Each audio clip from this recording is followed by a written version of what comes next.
Hey guys, welcome back to Community Cares. I'm Dave. I'm the Executive Director here at Good Shepherd's Clothes Closet. And I'm Chaplain Chaz Blackburn. I have the honor of being the president of Good Shepherd's Clothes Closet. And today we really, I say it almost every week, but we really have a special guest. You say that to all the guests. But somebody who is a change maker of the community. Our little cliche statement is be the change you want to see in the world. And this person is definitely out there turning pain into purpose from his past and just doing amazing things. And you can't deny the fruit of your actions, brother. So if you want to introduce yourself, go ahead. I'm Grant Denton. I had to think about it. I'm Grant Denton. Who am I? Who am I? I'm Grant Denton with the Karma Box Project. Awesome. Thank you so much for being here. We really appreciate it. Right on, brother. Thanks for having me. So if you're new or newish and this is your first time listening to the Community Cares podcast, this is an audio show, but it's also video. You can listen to us on iTunes, Apple Podcasts, Spotify, and all over the place. Just type in Community Cares podcast. We're the first thing that pops up.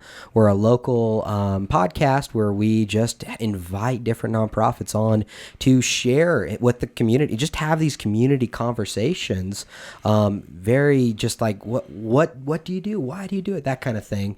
But we always start first off with 3 upcoming events in the community. The idea is to encourage and share with our viewers, so please bop in and if you have any comments or anything about any of these events, he's got no problem with that. But that's more what than happy. That's what this is all about, is just creating that community conversation, because it all starts with a conversation. Thank you guys for listening. We're on episode 44 and we're averaging over 1,000 plus listeners and views every episode, and that is crazy to me that we're even seeing that at all. What episode is this?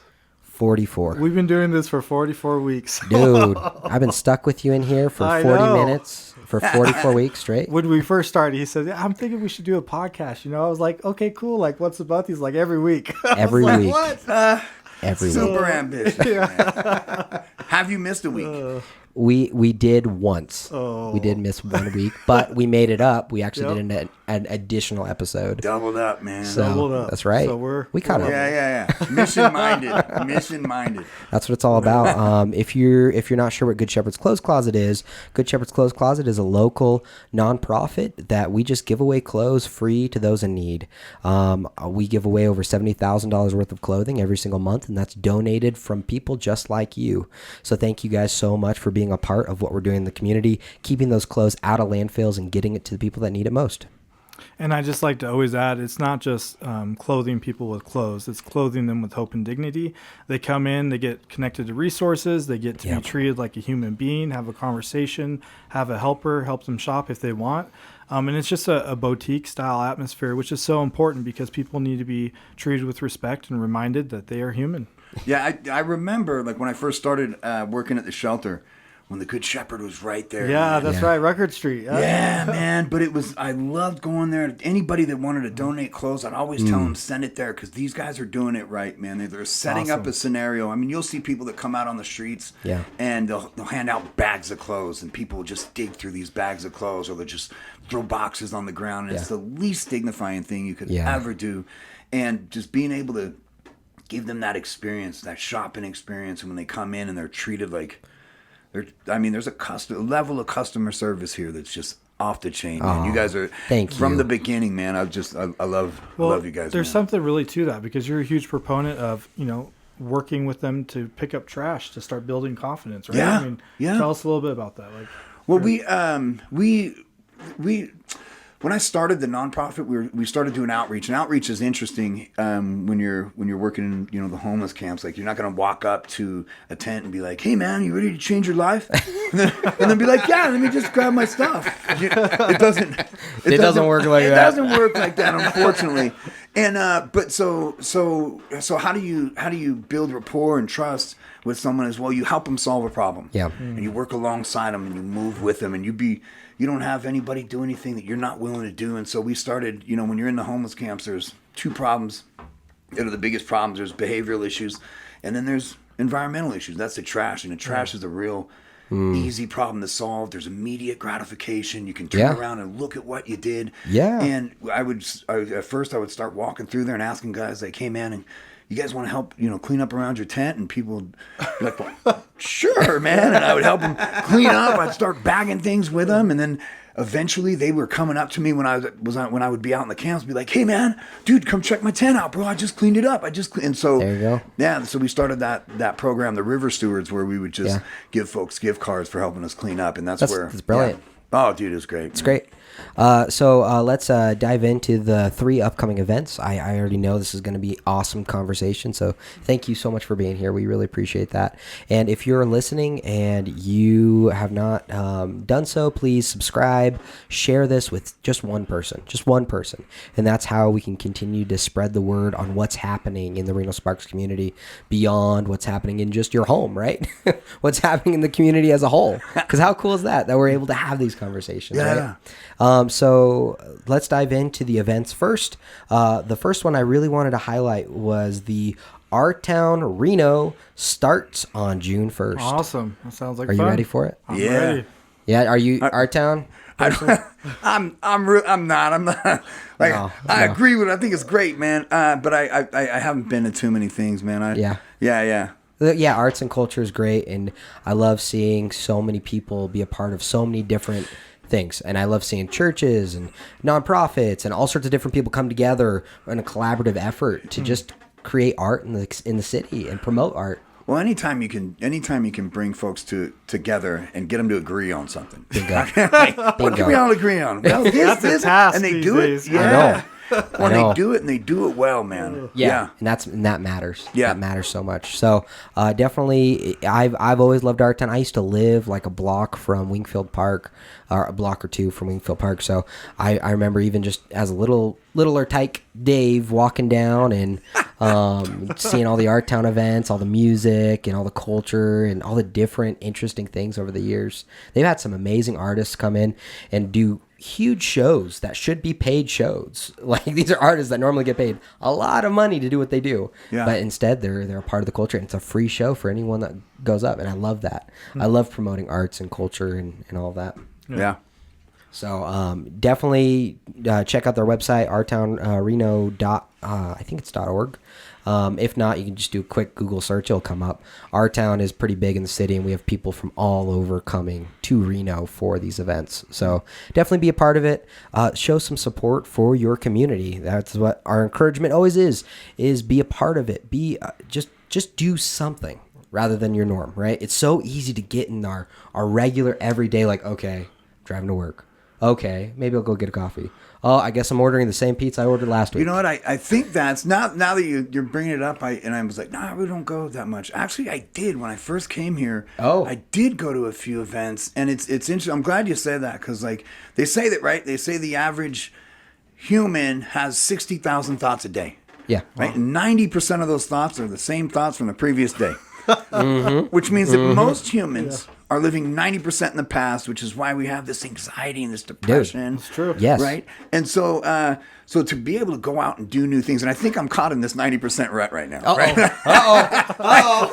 Now I'm thinking about it, I'm like, how come I haven't Wait been a places? second. Well, because you get caught up in what you're doing, right? Yes. You're living. Absolutely. You're moving through the process. And so I think that, like, man, I'm glad you mentioned that. I'm like, wait a minute. No, I did used to go to those. And that's what it's all about, right? Is these conversations. That's why we start with these events, is because we're like, we want you to get out of your norm. Because, hey, guess what? You might go and go to a show that you might not normally go to. Go to a free concert in Art Town, right? That creates a new pattern in your life. And through that, you might actually then decide, maybe I can get involved in Karma Box or Good Shepherd's Clothes Closet. Maybe I can do something that's outside of my normacy, right? Yeah. Because it's so easy to just get in that normacy and just keep that repetition going and going and going. And then one day you're 68 and you're like, dang it. I haven't been to Art Town. Go to Art Town before it's too late, man. Before it's too late. But it's about living every day like it's your last, right? Making the most of every single day. Yeah. It really matters, because it's easy just to keep doing the same old. And that's not healthy for anyone. Oh, yeah. So we encourage you guys to check out the events and see what's going on in the community. And the next, so Art Town during the entire month of July, Reno is Art Town.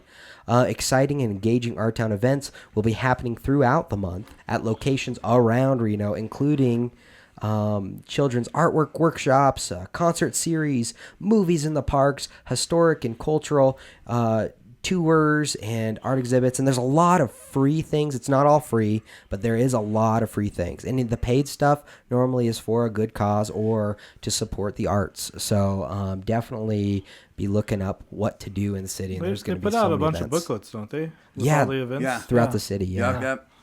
So definitely check that out. The next one we want to highlight, it's actually an Art Town event, which I didn't know. Brighton told me. Brighton Dennison is a friend of ours, and he's over at Great American Craft Fair, and he's donated a booth for us at the Great American Parade on July 4th. That's at 11 a.m., and there will be all sorts of things from 11:30 to 5. Just come down to Wingfield Park and be a part of it. And there's going to be all sorts of events. We'll be there. We'll be, I don't know, slinging some flyers and telling people about Good Shepherd's Clothes Closet and having some fun, being in the culture, talking to people, having real conversations, because that's what it's all about. Yep. So definitely come say hi. We'd love to have you there. We shared the flyer on our page here on Facebook if you're listening other places. It's pretty easy to find, just the Great American Craft Fair. And then the third event we want to highlight, which we have been highlighting, everyone, please be a part of this. We'd love to see the whole community come out and support Good Shepherd's Clothes Closet. It's a fundraiser for Good Shepherd's Clothes Closet. Tickets are $50. We intentionally made it very low. And the spot is donated by National Automobile Museum, and it's our desserts from around the world fundraiser. And so we have all sorts of different desserts, different people from different cultures. It's going to be some good desserts, ethnicities. Right? For $50. Yeah, well, lots of desserts. Well, it's for a good cause. And you get 2 drinks with the ticket price and a raffle ticket. All right. So that's worth $50 in my opinion. The kids, we'll have some toys for the kids too, because it's family. Yeah, we'll have some toys for the kids. And it's going to be a fun event on the patio. It'll be beautiful in that evening time frame. And thank you, Phil. President Phil there does Phil a great McDougal. Job. He's That's the right. Man. Great dude. guy. Yeah, great dude. We had a great time with him on his podcast, and we love collaborating and been working with as many people as possible. And they donated the spot to us for this fundraiser. Oh no, so. he's a great dude. He does a lot for this community. Yes, he does. Yeah. Right. Have you ever been on the patio? I've not. It's super nice. Oh, right there on the river. Yeah. Oh, hey, guess what? There's a fundraiser coming up on July 11th. You have an opportunity. It's gonna be a fun time, man. ABC, always be closing. That's right. Great movie. There'll be going to be some great silent auctions, some great raffles. It's going to be a great time. So please come on out. We're selling tickets. They're live on our front page, getclothes.org. Just jump there and you'll be a part of what we're doing in the community. Awesome. Well, why don't you just tell us a little bit about how I've actually never heard the story. I'm excited to hear it. What inspired you to start Karma Box and Safe Camp, and just tell us about all that you're doing. So there's a series of events, right? I came out here to do sober living. I spent 9 years on and off the streets, addicted to heroin and meth, in and out of the system. And then it was February 5th, 2015. I got out of jail with the clothes on my back. And wow. I went into sober living. That was it, man. I read something when I was locked up the last time, and it really spoke to me. It was 2 things. One was, it was from Anton Chekhov. It says, no more bowing and apologizing to people. No more blaming and complaining. No more disorderly living or wasting time. The answer to everything is work and love. And that was a simple formula for me, because I thought I didn't have any hope. I kept messing up over and over and over again. And I thought there's got to be something wrong with me. Wow. And it was because it was getting too complicated to try to figure it out. And all I needed to focus on at this moment was just work and love. Just love as much as you can, work as hard as you can. Then I read something from the Dalai Lama that says you're not entitled to the fruits of your labor. The only thing you're entitled to is your labor. And if you believe this, nobody owes you anything, right? And everything's a gift. So just put your head down, do the work, and it'll just come. And so I focused on that when I got out, and I got into working in recovery really quick. And then I moved out. It's through sober living, right? So I moved out to Reno to do sober living. I quit that before I got another job, right? It was a terrible idea. Right? Oh. Let that be a lesson to everybody. Don't quit before you got something else. And I spent about a month, right, with my son. We were looking for a job, and in order to, I didn't know anybody out here, so I was just volunteering in places and volunteering, and then I walked into the Life Change Center, I wasn't even looking for a job there. I walked in there to help a friend that I was working with get somebody into the treatment there. Oh. And the executive director, John Firestone, remembered me from speaking at one of their events before about sober living. He was like, "Hey, man, I heard you're looking for a job." And I'm like, "I am, man. I am. This is great. Yeah." And I went up to his office. He was like, "Come see me when you're done." So I went up to his office and I was like, "Hey, man."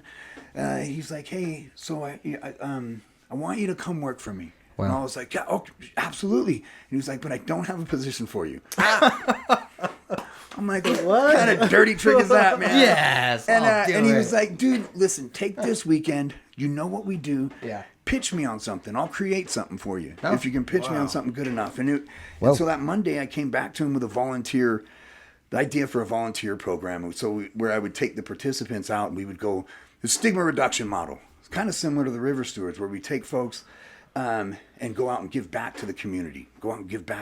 People that have, if you're an addict, man, you've done damage, right? Yeah.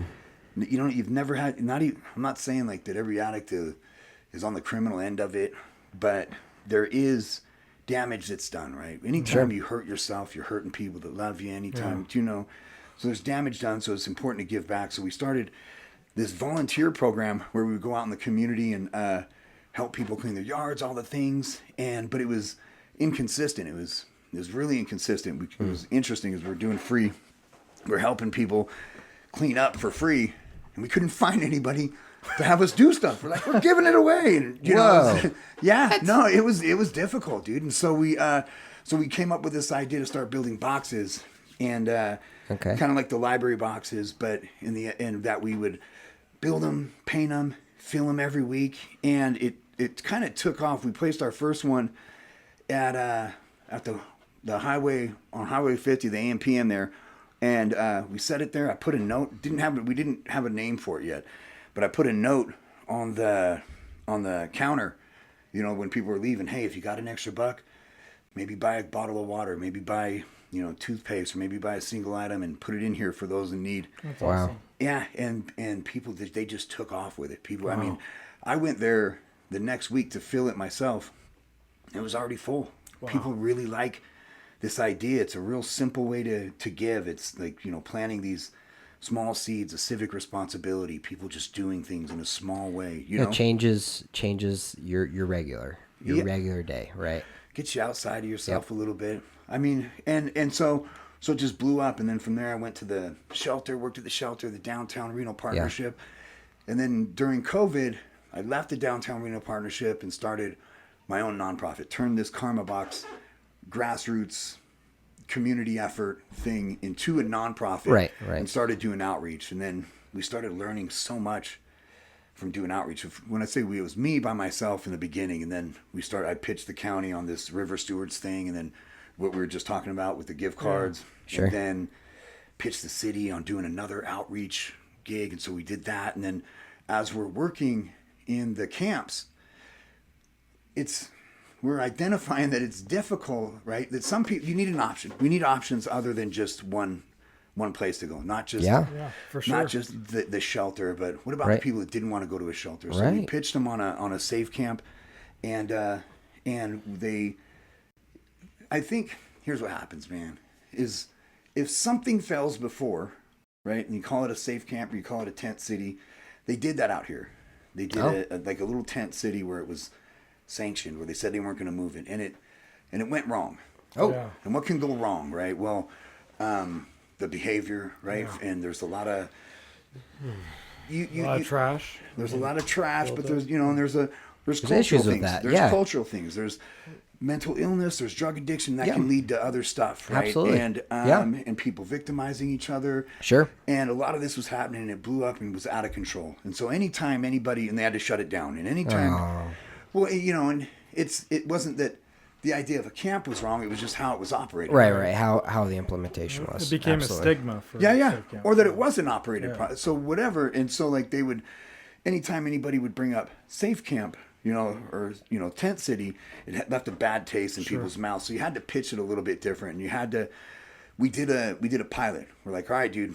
They told me, like, well, okay, we'll do a pilot, and we were the only nonprofit that was capable of doing this kind of pilot. And so they funded it in an emergency situation. They gave us 3 months to try to prove a point. Yeah. And we did. And what does a point look like? What does proving the point look like? It's getting people housed. Yeah. Truly housed. Yeah. Sustainably housed. Yeah. And like I said, you learn a lot in the first, when you first do these things, the recidivism rate was high. It was a high recidivism rate. Because, we were focused more on hurrying up and getting them housed. Yeah. Later, we learned that the idea is that you have to create a system that models a system you want them to succeed in. I'm sorry, recidivism. Recidivism. What is that? It's where they come back, right? So what's the rate of recidivism? A high percentage means you got a lot of people coming back. Low percentage means not that many people are coming back. So you want to have a low recidivism rate. People are staying there. Once you get them housed, they stay housed. Right. Because that shows that there's real change happening. Yeah, it shows. You want it to be sustainable. Sure. Right. Yeah. Absolutely. And so we can do this game all day, right? You're not really solving a problem if we're just, placing people without setting them up to succeed. Bingo. Yeah. I completely agree with that. That's why we partner with who we partner with. Yeah. So, absolutely. Well, so we were real successful with that. We learned about why this recidivism rate was high. We learned about all the other elements, the things involved, and it's not just we're growing people, right? There's a cultural shift that takes place anytime anybody shifts from one condition to the next, right? From A to B, from B to C, from C to D. So, for example, in our case, it's from street homelessness to sheltered homelessness, from sheltered homelessness to actual housing or transitional housing. Every level has a cultural shift, and we have to, when we're in condition A, be preparing them for B. Mm-hmm. Yeah. So, man, we just became really successful doing that, and so they took this safe camp thing, and we realized that tents are a terrible idea. Humans should not live in tents, man. Right? I understand. Well, what does that do to you psychologically too when you're trying to get out of homelessness and you're living in a tent, right? I mean, so your safe camp has actual little units, which is awesome. Yeah. Right? Well, you look at let's look at camping, unsanctioned camping in a tent, right? There's 4 constants when you're living on the streets. You're subject to the elements. Your things are going to get stolen. You're going to have to physically defend yourself, and you're always on someone else's property. And all these 4 things contribute to you being on guard, right? Fight or flight. Fight or flight, dude. Yeah. It's releasing cortisol. You don't sleep well. You don't eat well. Sure. It's just all these things are contributing. And there's 2 things you can't do at once. You can't grow and protect yourself. Sure. And so when people are in a condition like this, it's hard to get them housed. It's hard Yeah. to get them to the next phase. You're not going to work, bro, and leaving your tent there. No. Because your stuff will That's get your taken, stuff. homie. Yeah. So there's things, right? And then let's take you from that, and let's put you into a tent, but it's sanctioned. It's a little bit safer to where someone's not going to steal your stuff when you're gone. But your tent's always breaking down, and it's ripping, and the zipper doesn't work, and you can only put so many things in there. I lived out there for a week in the summer and a week in the winter to totally understand what they were going through. Because a lot of times you're going to get like complaints, and we want to know what's valid, what isn't valid, what's real, what ain't real. Yeah. And a lot of that, man, it's when it's cold out. I'm telling you, like, we used to get mad at the guys, like, bro, you can't pee in your, because they would pee in bottles in their tents. We're like, you can't do that. No. Stay out there, bro. Yeah.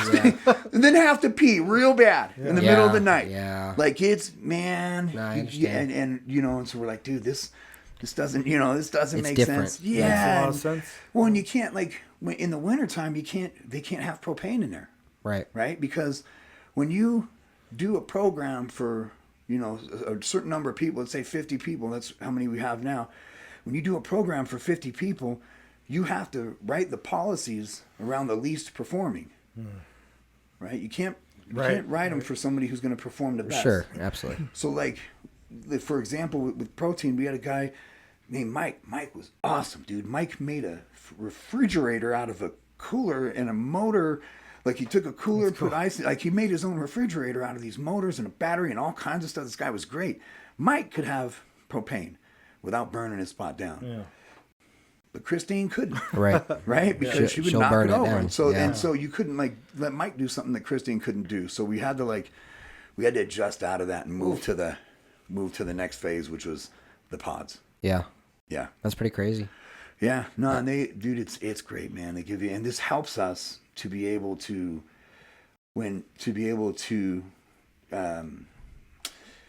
you're out, like when someone's living on the streets, right, and you want to get them from this condition to this condition, there's a little negotiation that takes place. There's an exchange, right? So a lot of times when you're on the streets, you got a lot of property and you can't bring all that property in here. So what's the exchange? The exchange is, I'll give you a door that locks if you can get rid of some of the stuff that you absolutely don't need now. Right. Yeah, right. That makes sense. I'll give you air conditioning and heat if you give up some of those things, or if you because we can't use inside of our camp. Right. Right. And like, I mean, in Reno, Sparks, like air conditioning and heat is a need. Oh, bro. Oh my gosh. Like some of those hot days and some of those cold nights, like, geez Louise. Oh yeah. Like that. I mean, so I really appreciate you sharing your experiences and you also going from where you were and the sober living and everything all the way to, I'm going to take a week in the summer and a week in the winter and live that life. So people know this is not just data that you're pulling. This is experiences you've had, and you're sharing those experiences with the community to help create solutions that might be successful. Who knows? Yeah. Right? Yeah. And so can I ask about how successful has these programs been with the pods? The pods are really successful. They're about any given month, it could be 30 to 40% success rate. And what we consider success is getting someone permanently housed with stable income. Yeah. And it's been really successful. And so like, that's great. We talk about living in there, like when I stayed there for a week and I stayed there for, a week in the winter and a week in the summer. Yeah. That's the logistics of being homeless, right? All I did was understood the logistics. Right. What we needed to understand also is the rest of it, right? What it takes to create to help someone with complex change. Right, because we're not just a shelter. We're people growing. We're growing people. Right. I think that's where we went wrong, historically is, you look at the history of homelessness. Yeah, sure, there was a little bit of behavioral stuff with alcohol and ism and, during Prohibition and stuff like that. But, like, you look at homelessness, it was more situational. The solution was a situational solution where you have churches, right, would open up beds, and somebody would come in. They would look for three things: rest, recovery, so respite, recovery, and reentry. Usually took about 90 days. Somebody comes in, they get their wherewithal, they get their wits back, right? They start working, they save money, then they find a place to stay, they move on with their life. And it doesn't take a lot of help, maybe a little bit of hand up, not a hand out kind of guys, right? Sure. Now we're into behavioral stuff. Now we're into like identifying, like, is it drug addiction? Is it mental illness? Yeah. You'll never figure out the mental illness if you don't figure out this drug addiction thing first. Mm-hmm. And so there's so many different things going on that we're not just a shelter where people stay till they figure it out. We're a people growing facility. Right, because people matter and people are people. Crazy thought, right? Strangely enough, he identified that all the humans just happen to be human. but seriously though, like there's a stigma, and there's this concept. I hear with new volunteers here at Good Shepherd, like, oh my goodness, that person's a human being. Yeah. Like, yes, yes, it is. But it is hard to break that stigma sometimes in society when we separate ourselves so much from other people in the community because they have less or they're in a bad situation or whatever else, right? Yeah. So we don't see a lot of these people in these harder situations as human beings. But if we took that step and gave that hope and dignity a little bit more, that hand up, like you mentioned, right? Yeah. Then that's what it's all about, is getting that next step, that next thing, whether it's pods or doing more research on mental health to help grow people. I love that idea, growing people. Yeah. It's not a crazy concept. Yeah. But it is an impactful and direct concept. Well, you know, a lot of this stigma comes from, and you just let's be honest, right? Some people on the streets have developed mechanisms to protect themselves, and a lot of the mechanisms are to keep you away. We yell at you, we cuss at you, we do the things, we appear to be unpleasant, more unpleasant than we usually would be, to keep people away. Stay away from them. Stay away. Yeah. And so we behave in this way, and it's a protective factor. We're trying to just protect ourselves, and on our end too, it's man. I had somebody call me from a long time ago. They know that I work in in the homeless field now, and they called me and they saw something just terrible. They're in Vegas, right? I'm from Vegas, and they saw something terrible on the streets. And they're telling me about how terrible it is. And they're like, I just can't believe this. I can't, And I'm like, just because you're just now seeing it doesn't mean it hasn't been happening forever. Like, a lot of times, like, it's been there. Well, yeah, and it's not a problem just because you're uncomfortable, right? This is right.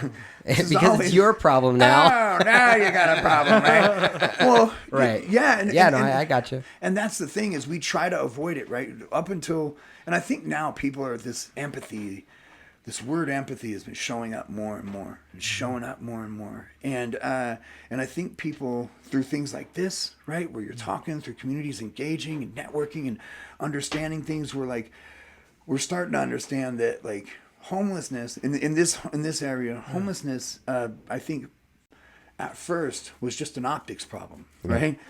Like, if you don't see them, you don't have a problem. Right. So we're trying to move them out of the way. We're trying to get them out of the way.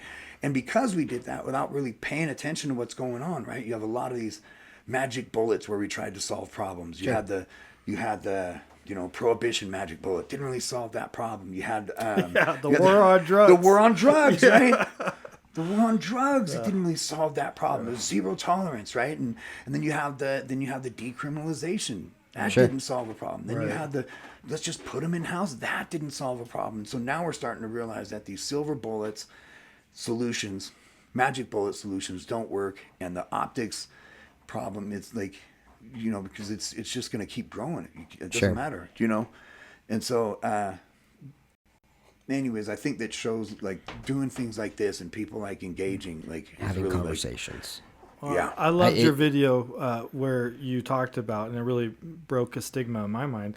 Like, what if the garbage men stopped picking up your trash? Yeah. Like, what would start happening if you really think about it? It'd start building up and start stinking, and man, just all downhill from there. This magical bus.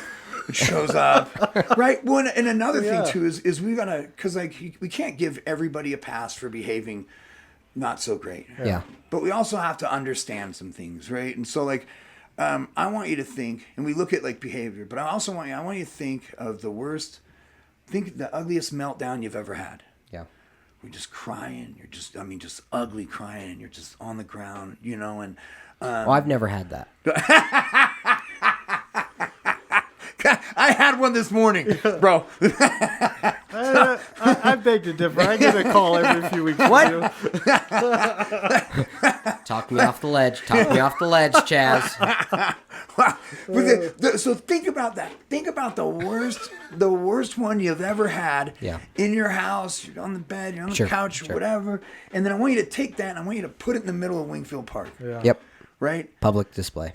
Yep. Yeah, and a lot of this is that we're living our private lives publicly. Yep. And so this helps contribute to the stigma. Like, where else would they have their meltdown when they're homeless? Right. Right. And stigma, and then what that does mentally to them, knowing that it's public. Yeah. No. And the repercussions of that, right? So. Yeah. And so this is all part of it. There's all these things that we have to, like, have better understandings of, and why people do what they do, and you know. So, anyways, yeah. Hey, well, thank you so much. It sounds like we actually have a lot more conversation to have. So I'd love to invite you back at some time. Yeah. if you'd like to come back to the show. He's but like, no. He's like, I don't think so. It's all right. I understand. His email is going to change. We have a live question. What do you think politically? But no, I'm just kidding. No, give it up. No. So, where can people support you financially, and how can they volunteer with you? How can they get involved? So I mean, I think that with Karma Box right now, we're tripling in size. We're going to be doing more outreach up and down East 4th Street. We're doing outreach around the CARES campus. Carson City is going to be growing here soon. Like it's so a lot, of course, monetary donations. Okay. But we're coming up. I would actually like folks to reach out to us to volunteer at our resource center at the CARES campus once we take that over. Okay. We're going to need folks to help hand out food, Sure. to help check people in, or check folks in the hand out coffee. Just help the clothes closet. Help the clothes closet. That's how you do. What we're gonna? Oh yeah, okay. We'll see. We'll see. Who knows what happens? Anyways. So what? You like no, it's fine. No, you're good. Okay. You're good. So amazing. Thank you all. Very exciting. Hi from Florida. Hi. How's it going? So we'd love for people to support you and love for people to be involved in what's happening in the community, especially with Karma Box. So thank you so much for coming in, having the tour, having this conversation with us. We really appreciate it. What's the Karma Box website again? www.karmaboxproject.org. Beautiful. Yep. Cool. Every time I nod my head, this filing cabinet shakes. I know. I'm like, what is that weird noise? Sorry. It's me, bro. It's me. Man, just like all that muscle. I know. I can't even help it, brother. We've had like 40-something guests on here, and that part's never been an issue. So you just got all that muscle, dude. Can't even help it, brother. Hey guys, thank you so much for watching. We really appreciate it. If you want to find out more about Good Shepherd's Clothes Closet and want to get involved here, please visit getclothes.org. Please visit getclothes.org. We help 700 people a month, no matter what. We're asking you to come alongside and help one. All right, guys. Thank you so much. Take care. We'll see you next week. Grant.